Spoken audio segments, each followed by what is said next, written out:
Today on Making It in Manufacturing Spotlight Series, I'm joined by Gregor Kawaletz, the CEO of Mabion. Welcome. My pleasure. Thank you for taking the time. Happy to have you here. Yeah, thank you. To begin with, it'd be good for you to run me through how your first month has been as the newly appointed CEO of Mabion. Yeah, so the good thing is I feel in the right biosphere. I think within this short period of time, the people in the site are trusting me already. And I think this is the most important thing, because every company is nothing about the name or equipment. It is about people.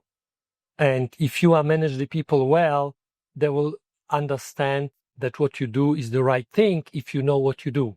And I think within this very short period of time, we did a big progress already. Amazing. Can you start with giving us a quick snapshot into Mabion, your products, what you do at the moment? So I came to the company completely neutral, having just very little know-how about them. And then the first thing I did was interviewing the people. And after a few interviews, I realized one simple thing. As you maybe know, I spent my entire life in the CDMO space, right? And I can tell you that from scientific perspective, from know-how perspective and excellence, those are the best people I've ever seen middle in Poland. Having many CDMOs in before, seeing other scientists who are trying to do the job as good as they can, they are the best, by far the best. So this is the shiny side of the story. The other side is, however, that Poland is maybe not in the center of interest to companies.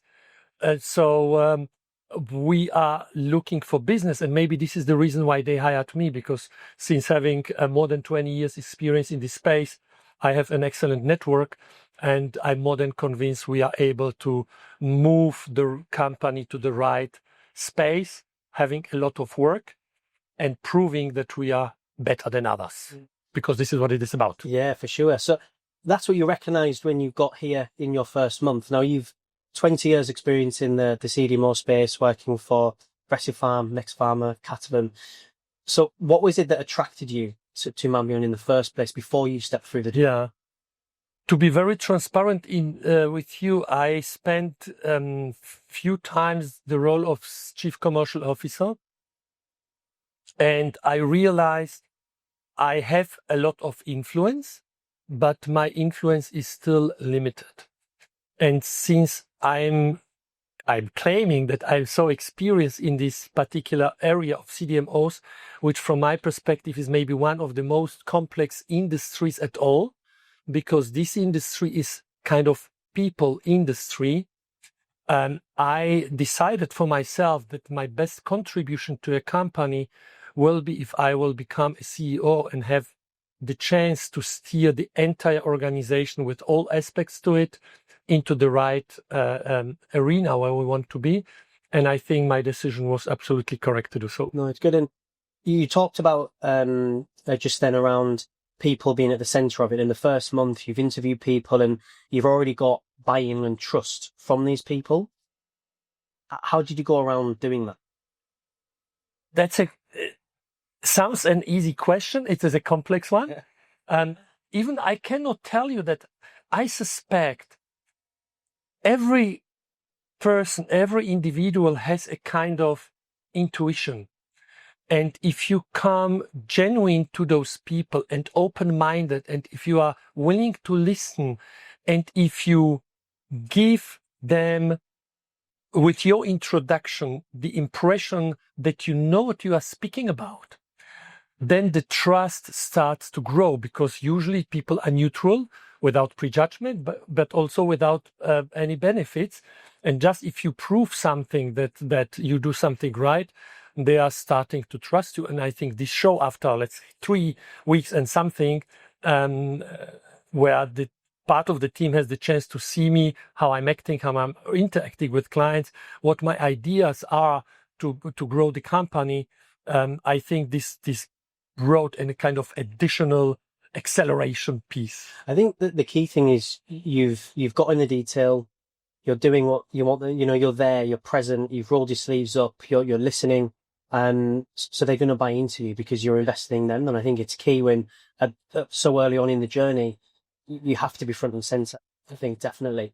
So over the next 12 months, what are some of your main priorities for the business? Yeah. What you want to achieve? So it is a simple answer to that. We are going to grow. So first of all, we have a robust pipeline.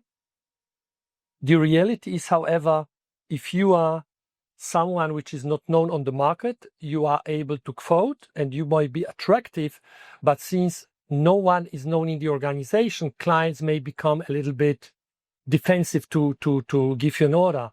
But they hired me exactly with this purpose that I'm known on the market and I know the market.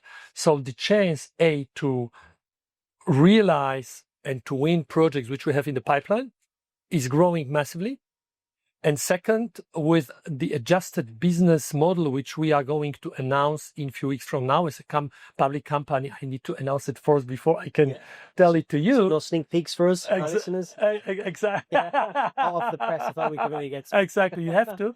I'm sure, just as I given a little indication to potential clients, they were so much interested in that this gives me a big confidence to move exactly in this direction, which will be published in very few weeks from now. Yeah, excited. I'll keep my eyes peeled on LinkedIn and the news. Yeah, okay. Be sure it will happen. One thing which sparked my interest was, I know recently you've done a contest offering €500,000, I think, is it new ideas around protein-based component oncology? So, I'm really keen to hear about that initiative. So this fits exactly to our being different as a normal CDMO with conventional business model. What I personally realized over many years, there are great solutions technologically or in indication-wise, which are struggling to find investors to proceed with those products. And many are disappearing somewhere because there are no progression by investors. So my previous management had a great idea to say how we can support those guys with some money. And what they did was not just saying, okay, who is on the market and give them some money, but it was rather the question, let's install a scientific a group of stakeholders which will judge those by science and by empirical decision. And they found out with our awarded company WPD, which has a very novel solution from antibody drug conjugates program against cancer, that this is exactly the type of company which are going to award novel technology, novel approach, and new therapeutic area, which like unmet need. And we are going to continue that. So we had the inauguration and we've seen on the market, there was a big echo on that. So we are going to continue because we need to go out of our a little bit conservative way of working to something new, because every company has a kind of social responsibility.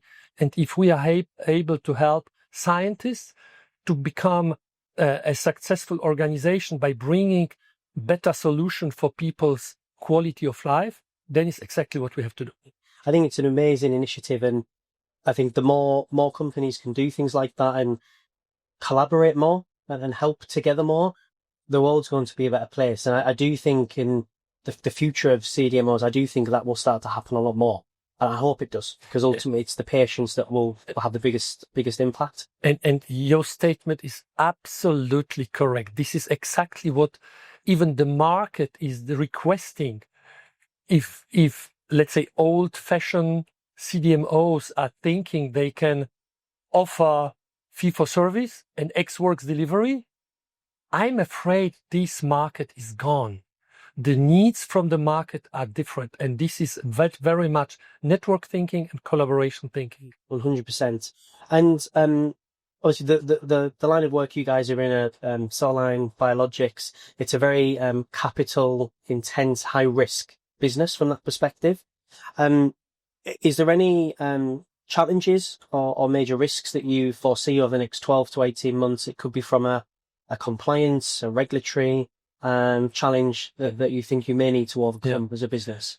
To be very transparent with you, not really, because we have, and I tell you why, because actually, if we're touching the biosimilar space, the regulations have been massively reduced to allow much more biosimilars to come to the market just because there is a market need. And and I think the authorities did something correct, there is a big population of people which do not have access to exactly these therapeutics. And by reducing the requirements, the addressable market will grow because more people will have access exactly to these kind of things. So from this perspective, I think the authorities did the right thing. The challenges, to be also transparent with you, is the multipolar world we are in. So I hear this everywhere that even by the political circumstances, the market has changed. And my assumption of that is we were there already 30 years back where you had regional suppliers versus global suppliers. And I think we are going back exactly to that because every market is going to be a little bit more protected as they were in the past. I think it's my next question that actually ties really into that in terms of, I know that you're currently in Europe. There's growing pressure from Asia, that there's a pressure on cost within Europe. How are you factoring in that in terms of your strategy? Great question. So luckily, Poland in the EU belongs still to the more cost-efficient countries. This is one piece, but this is not only about that. The other piece, especially for this company, is that by those great scientists I have in-house, I don't need to go trial and error. I'm going straight to the right direction, which reduces also the costs and saves time. So I'm not very much afraid about all those things which are coming on us. Yeah, no, it's a great position to be in. I think it's a strength. We can capitalize on that. No doubt. And grow 100%. So looking into the next 2 to 3 years, I'm sure you've got some big visions for the business. So yeah, what are you most excited about in the next few years? So in what I can tell you at this point, which is subject also to our strategy, is that the offering of Mabion will massively change to what it is now, just because we are carefully listening to the market. And we are very much committed to meet market expectations. And since we are in a very conservative industry on the one hand side, but in a very dynamic trend-related industry, we need to listen what the client wants. And this is what we are going to do, and this will be successful. I don't know if you can say, is the new modalities, is the new areas you feel that So we will extend our offering using our strengths and our excellence in certain areas, which will increase the addressable market to us, and we will have access to much more potential clients as we have at this point in time. No, amazing. But thank you so much for taking the time out of your busy schedule to meet. It sounds like the first month has been super exciting and you're already making a great impact. I'm looking forward to seeing what will be released shortly. And good luck. Many, many thanks. I'm looking forward, and I hope we meet again, and then I can report what we achieved already. Yes, exactly. We can meet in 12 months. Thanks a lot, Gregor. Super. Many, many thanks.